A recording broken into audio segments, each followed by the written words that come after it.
Fala galera, tranquilo? O que acontece, cara? Eu tenho visto, né, que os impactos da Covid-19 estão sendo tão importantes não só na área biológica, mas também na área econômica. Sendo assim, eu comecei a perceber que eu poderia trabalhar isso também com a história. E como vou trabalhar isso? Modelo simples, eu vou falar primeiramente da primeira crise do sistema capitalista. Visto que se os governantes, né, as políticas governamentais federais não tomarem medidas eficazes a curto prazo, nós teremos o que a gente pode chamar de uma terceira crise do sistema capitalista. Mas isso é para outra hora, acalma o coração.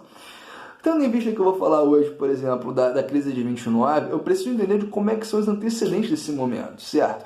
Primeiramente, eu tenho que ter uma ideia muito clara de que os antecedentes são muito favoráveis à política estadunidense. Por que eu te falo isso? Simples, bro. A Europa foi dizimada, destruída, completamente, tá com um inferno aquela bosta.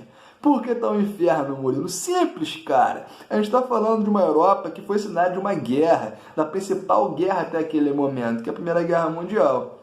Tendo em vista isso, a gente precisa comparar e ver aonde que é o cenário da guerra. O palco das batalhas são basicamente o norte da África, uma parte da Ásia, e aonde? A Europa como o palco principal desse cenário e desse fato histórico. Tendo em vista isso, a gente precisa também entender que as principais potências industriais daquele momento acabam migrando os seus setores. Ao invés de produzir, por exemplo, produtos manufaturados, que são produtos de bens de consumo, por exemplo, uma lapiseira ou uma cadeira ou algo do tipo, eles voltam a sua produção para o abastecimento das frentes de batalha. O que isso significa, cara? Entendi nada, tá rapidão, relaxa. Vou te explicar, fica tranquilo. Isso significa que as principais potências como Inglaterra, França, Alemanha estão voltadas para a produção de armamentos, para munição ou qualquer algo que o vale que faça com que eles não percam na guerra. Tranquilo? Mas como que esses países se safam nesse momento? Como que eles vão fazer para abastecer os seus países, né, os seus estados, com produtos manufaturados? É aí que entra os Estados Unidos no jogo. Tendo em vista que os Estados Unidos ele entra basicamente na metade da guerra já, eles começam a fomentar a produção americana, visto que a Europa está tendo uma procura muito grande por produtos manufaturados. Sacaram? Tendo em vista isso, eu preciso entender também como é que tá o panorama estadunidense. Mano, a gente está falando de uma região, de um país que está com um crescimento econômico drástico, absurdo, agrícola, nem se fala também. E também eu preciso ter uma ideia muito clara de que eu tenho propagandas que massificam na mente da população que eles precisam comprar o tempo inteiro. Que tipo de propaganda é esse? Que plano é esse, Murilo? Simples, cara. American Way of Life. Explorei em inglês agora, compadre. O que isso significa, cara? Que o governo fomenta a todo momento na cabeça do cidadão americano que ele precisa comprar, que é o que a gente chama de estilo de vida americano, né? Aquela parada de consumo a todo momento. Tranquilo? Murilo, só isso? Não, cara, eu preciso que você entenda que o mercado interno está extremamente abastecido e efervescente, comprando tudo que tu possa imaginar. Tranquilo? Tendo em vista tudo isso, tendo em vista que eu tenho um panorama muito favorável aos Estados Unidos, eu preciso ter claro na minha cabeça para responder a qualquer questão, seja ela de vestibular, concurso, prova do Murilo, prova do fulano, prova do ciclano, aquela prova de recuperação que para me safar, para não ficar de recuperação, como que se fomenta essa crise? Primeiro, a guerra ela dura de 1914 até 1918, a Primeira Guerra Mundial. A crise de 1929 acontece basicamente 11 anos após o final da guerra. Em 11 anos, as economias europeias, as potências europeias começam a se reestruturar.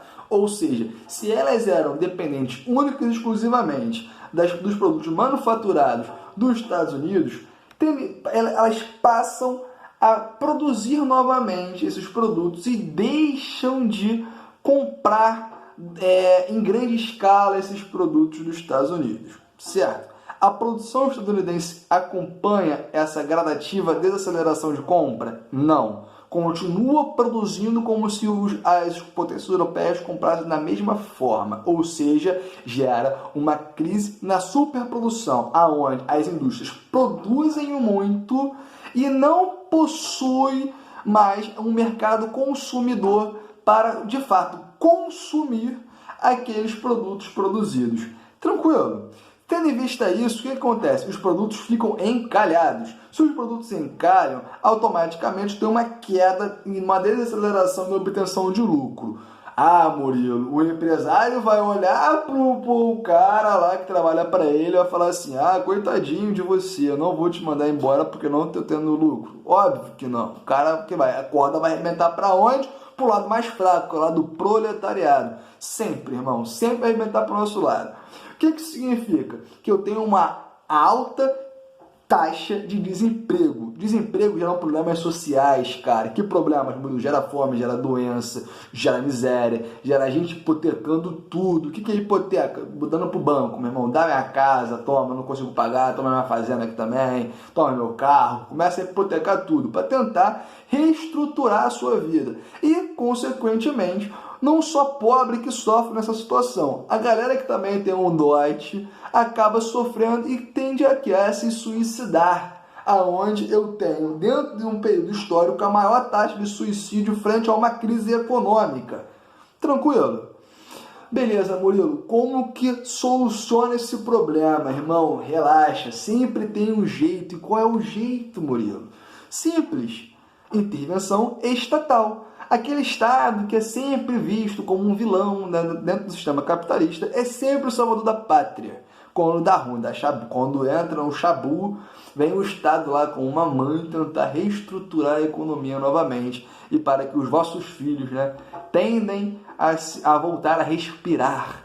E como isso funciona? Roosevelt, que é um cara brabo, ele começa a perceber que a melhor forma dele conter essas crises é injetando dinheiro na economia. Dinheiro estatal, lembrando, não parte da propriedade privada, das empresas privadas, parte do Estado.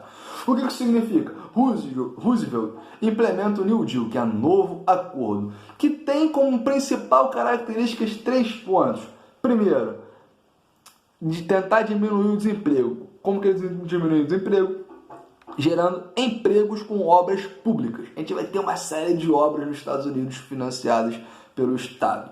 Segundo ponto, ele vai ter uma brilhante ideia de promover o intervencionismo estatal, onde o Estado passa a intervir basicamente e a ditar as regras do jogo. E o outro aspecto, Murilo, qual é? Oferecimento de crédito à população. Se eu tenho gente trabalhando, se eu tenho o Estado financiando a galera a pegar empréstimo, automaticamente eu tenho mais dinheiro circulando. Se eu tenho mais dinheiro circulando, eu tenho mais gente comprando. E quanto mais gente comprando, menos é o valor da minha inflação e automaticamente a minha economia prospera. Tendo em vista isso, a gente está aí na luta para que a gente consiga planos emergenciais para conter o nosso grande período e importantíssimo período da quarentena. E o nosso maior desespero é justamente a resposta do governo, que não vem ainda frente à promoção de créditos. Por isso que acho interessante a gente elencar esse momento com a crise de 1929. Galera, espero que tenham gostado. E é isso aí, a história linda. Se ela fosse uma mulher, eu casaria com ela.